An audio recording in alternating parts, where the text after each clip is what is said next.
Okay, we've added a few things here. We've added a yellow wire that goes from pin 1 of the new tube socket back here along the bottom of the chassis rail and comes up to this now unused, was unused terminal strip that used to be a B+, but we've now used it as a tie point.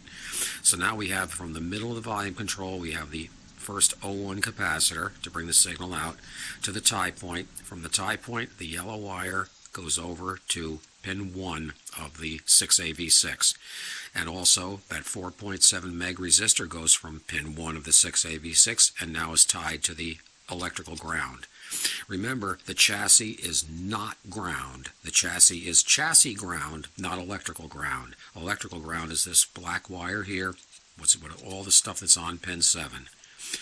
Now we also added, according to the schematic, we need a where are we now? There we go.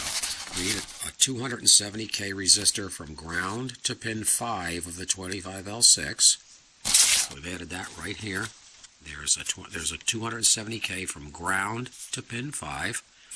We also need a capacitor to go from pin 5, a 0.01 capacitor from pin 5 over to pin 7 of the 6AV6.